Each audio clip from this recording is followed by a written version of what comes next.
இறைவனுக்கு நன்றி. ரொம்ப ஒரு மகிழ்ச்சியான ஒரு தருணம். தம்பிகளுக்கு முதல்ல நன்றி சொன்னோம். ஏன்னா, எங்கே ஒரு நல்ல விஷயம் நடந்தாலும் அந்த இடத்துல சவுந்தர் இருப்பான். அவன் இருக்கானாலே அங்கே ஏதோ ஒரு நல்ல விஷயம் நடந்துட்டு இருக்கு. இப்போ கரண்ட்ல நடந்த விஷயம் வரைக்கும் தம்பிக்கு என்னுடைய மனமார்ந்த நன்றி. அப்புறம் கணேஷ் வந்து நான் சீரியல் பண்ணும்போது முதல்ல நான் டைரக்ஷன் பண்ணும்போது ஸ்மால் ஸ்க்ரீனில் பண்ணும்போதுலேருந்து என் கூட பயணிச்சிட்டு இருக்கான். கணேஷ் ரொம்ப நன்றி, ரொம்ப நன்றி. எங்கள் இயக்குனருக்கு தான் தேங்க்ஸ் சொல்லணும். இப்படி ஒரு நல்ல ஒரு கதையை கொண்டு வந்து என்னை அதுக்குள்ளே பொருத்தி பார்த்து நான் சரியாக இருப்பேன் நம்பி என்கிட்ட கொண்டு வந்து அதை எடுத்து அதை இந்த இடத்து வரைக்கும் ஒரு 5 கோடி நிமிஷம் பார்த்துருக்காங்க இப்போ வரைக்கும் அப்படின்ற வரைக்கும் கொண்டு வந்து நிறுத்தியிருக்காரு. ரொம்ப நன்றி சார், ரொம்ப நன்றி. இந்த படைப்பில் பணியாற்றின உதவி இயக்குனர்கள், இணை இயக்குனர்கள், ஏன்னா இவரோட வேலை பார்க்குறது ரொம்ப கஷ்டம். நைட்டு 2 மணிக்கெல்லாம் எழுப்புவார் அவங்கள. ஆமாம், ஒரு நாள் நடந்துச்சு. ஷொட்ரெல்லாம் போட்டிருக்கணும். ஷொட்ரு யார்ட்டடா சொன்னேன், உன்ட்ட தானடா சொன்னேன், ஏன்ட்ட சொல்ல சார்ன்றான்.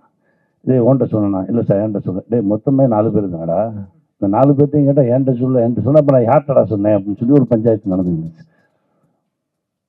ஒரு பேரன்பான ஒரு இயக்குனர், அவரோடு பயணப்பட்டது ரொம்ப மகிழ்ச்சி.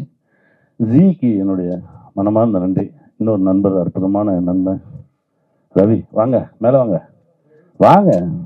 நண்பர் ரவி ஒரு நல்ல விஷயம் இருந்தால் அதை அப்படியே தன் தோளில் எடுத்துக்கிட்டு அப்படியே பயணப்படுற ஒரு நண்பர்.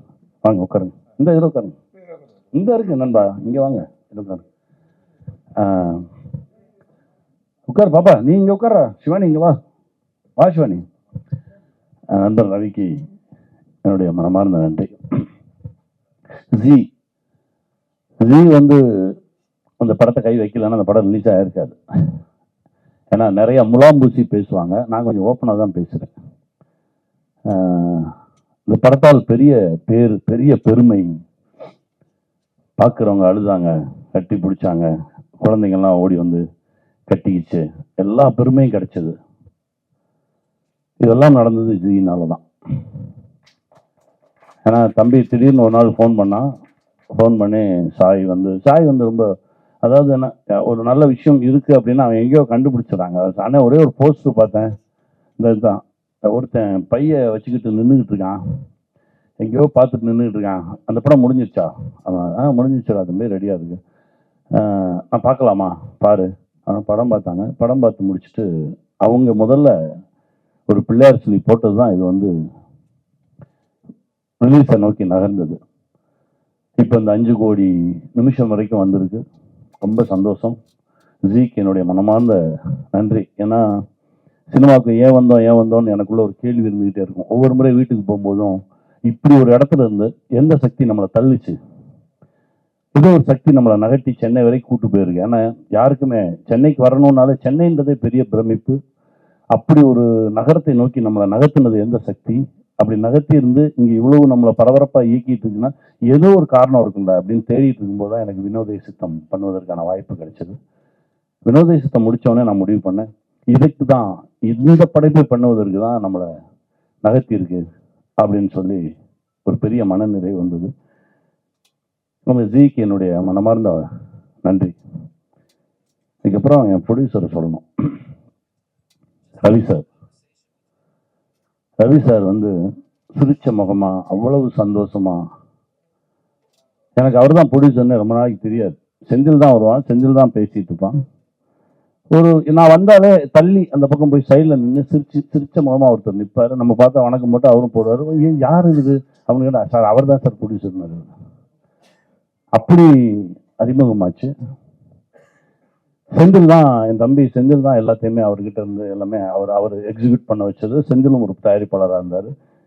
இன்னைக்கு வந்து இந்த படம் பொருளாதார ரீதியா பெருசா சம்பாதிச்சா அப்படின்னா இல்லை,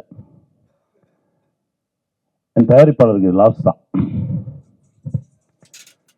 ஏன்னா செந்தில் வந்து இப்போ ஹாஸ்பிட்டலில் படுத்திருக்கான். நேற்று ஒரு ஃபோட்டோ அனுப்புனார், ஃபுல் பிபியில் ட்ரிப்ஸ் ஏற்றிட்டு படுத்திருக்கான். கண்டிப்பாக சொல்கிறேன் ரவி சார், இந்த நேர்மையும் உண்மையும் உங்களை கைவிடாது. குறிப்பா நான் பிடிச்ச கையை விட மாட்டேன், உங்களை எங்கேயுமே தடுமாற விட மாட்டேன். ரவி சார் தைரியமா இருங்க, இருப்பேன், கூடவே தான் இருப்பேன். இது நடக்கும். ஏன்னா இந்த படத்துல காலம் கடந்து இத்தனை போராட்டத்துக்கு பிறகு ஒரு நல்ல விஷயம் நடந்த மாதிரி ஒரு நல்ல விஷயம் நடக்கும். அதை நோக்கிய பயணத்துல தான் இருக்கும். 5 கோடி நிமிஷம் அப்படின்னு சொல்லும்போது ஒரு நிமிஷத்துக்கு 1 பைசா, ஒரு நிமிஷத்துக்கு 1 ரூபாய் அப்படின்லாம் எனக்குள்ள ஓடிச்சு. உலகம் முழுவதும் போய் சேர்ந்துருச்சு, எல்லாரும் பார்த்துட்டாங்க, எல்லாரும் நடந்துச்சு. அப்ப எங்க தப்பு நடந்தது அப்படின்னா, இந்த வெளியீடுல ரிலீஸ்ல இருக்க ப்ரெஷர் இருக்கு பாருங்க, ஒரு பெரிய பயமுறுத்தல் இருக்கு பாருங்க, அதுதான் இந்த படத்தை கொண்டது. என் படம் எங்க ரிலீஸ் ஆயிருக்குன்னு எனக்கு தெரியாது.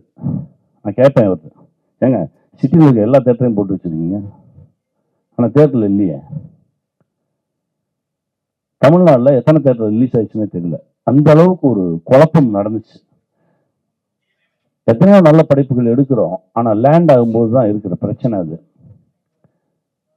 அடுத்த முறை இந்த தப்பு செஞ்சிடக்கூடாது, அடுத்த முறை இந்த தப்பு செஞ்சிடக்கூடாதுன்னு அப்பா திரைப்படத்தில் ஆரம்பிச்சு இப்ப மாணிக்க வரைக்கும் அந்த தப்பு நடந்துகிட்டே இருக்கு.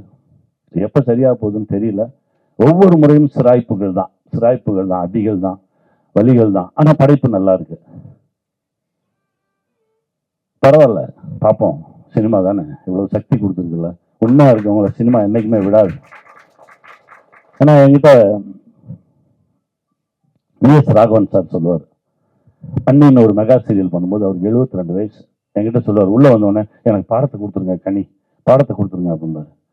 பாடத்தை சீன் பேப்பர் தான் அவர் கேட்கிறார் சார், கொடுத்துருங்கடா அப்படின்னா அவர் சொல்லுவார், நீங்களாம் தப்பு பண்ணால் அதை பெருசாக எடுத்துக்க மாட்டீங்க, ஆனால் என்னால் ஒரு சின்ன தவறு நடந்துருச்சு அப்படின்னா நான் சாப்பிட மாட்டேன், தூங்க மாட்டேன், என்னை நானே தண்டிச்சுக்குவேன், அந்த அளவுக்கு நான் சினிமாவுக்கு நேர்மையாக இருக்கணும்னு நினைக்கிறேன் அப்படின்னு சொல்லிட்டு என் கையை பிடிச்சி சொன்னார், நீ உண்மையாக மட்டும் இருந்துரு, சினிமா உன்னை விடவே விடாது, ஏதாவது ஒரு இடத்துல இறுக்கி பிடிச்சிருக்கும் அப்படின்னு. அதை தான் நான் நம்புறேன். இந்த இந்த செகண்ட் வரைக்கும் நம்புறேன். நல்ல படைப்பு எடுக்கிறோம், ரொம்ப சந்தோஷமா எடுக்கிறோம், ரொம்ப மனசார ஒரு விஷயம் செய்கிறோம். ஆனால் எடுக்கும்போது இருக்கக்கூடிய சந்தோஷம் வெளிவரும்போது இல்லை. இன்னைக்கு ஜீல இவ்வளவு பேர் பார்த்துருக்காங்க, போய் சேர்ந்துருச்சு.